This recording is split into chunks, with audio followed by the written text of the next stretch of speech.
Welcome to the Sarah Fit Show. Today I'm going to show you how to use a foam roller. A foam roller is extremely important if you're trying to avoid injury or if you're coming back from an injury. It's also important for you if you need to increase your flexibility.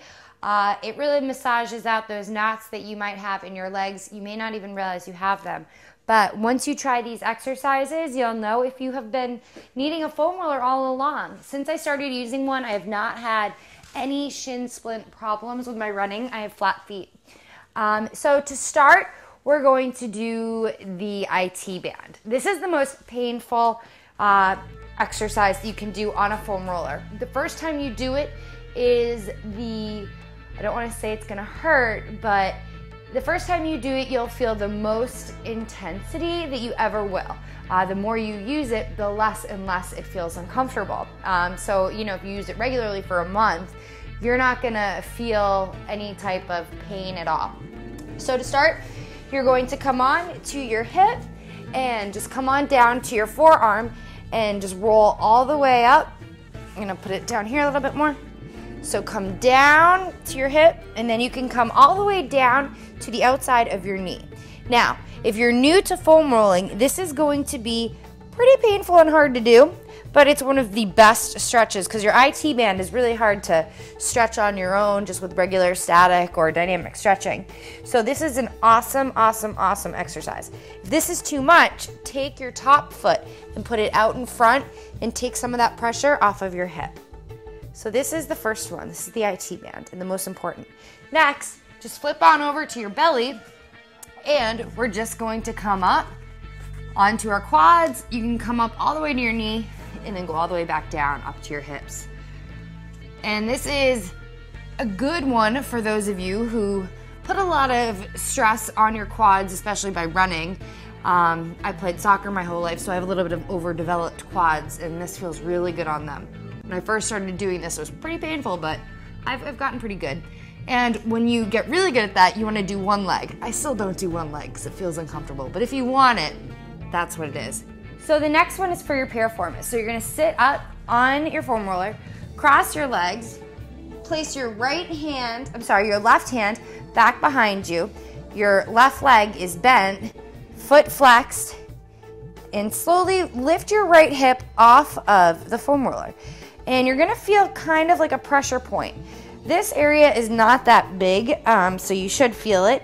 And then once you find it, and as with the other two exercises that I just showed, once you find a spot that is kind of uncomfortable, you want to just sit there and hold it for about 30 seconds. After about 20 seconds, you'll notice that the pain starts to subside.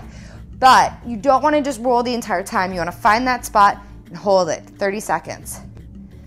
So again, just switch, place your hand back behind you, and so my right leg is bent, so I'm lifting up my left hip and turning onto my right hip. You want to remember that. All right, moving on to the hamstring. This one I don't feel as much. You can do it, the simple way is to just come on down and put it underneath your knees. Take your hands, lift your butt up, roll forward, up and down the belly of the hamstring. Now, I don't really feel anything when I do this. So what I do is I sit up and I grab my foot. So I'm grabbing my right foot with my left hand. Sorry if my socks are dirty. And roll on back and then come on back up. Now, you might not be able to grab it with your left hand. You can also grab with your right. I feel the most intensity right from when my glute transitions into my hamstring. So I like to just sit there, and so right there is where you feel it. And once you feel that little knot, again, hold it for 30 seconds. Very good. All right, so that's your hamstring. You can also do it like have one leg crossed, but again, I don't feel this. I'm too flexible, so like that. Next is your calves. So you're gonna come down with your calves on the foam roller, lift your butt up, come down. Now, if you have your feet flexed, you're not gonna feel it as much. Make sure that your feet are not flexed. Point your toes out, point your toes in, get all of them.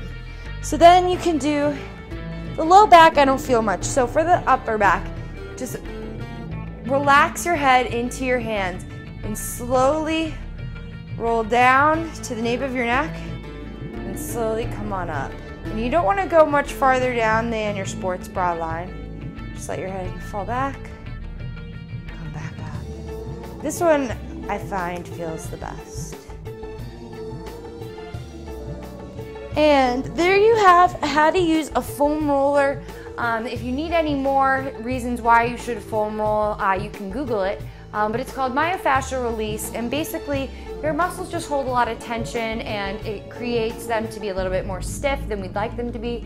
Using a foam roller releases that tension.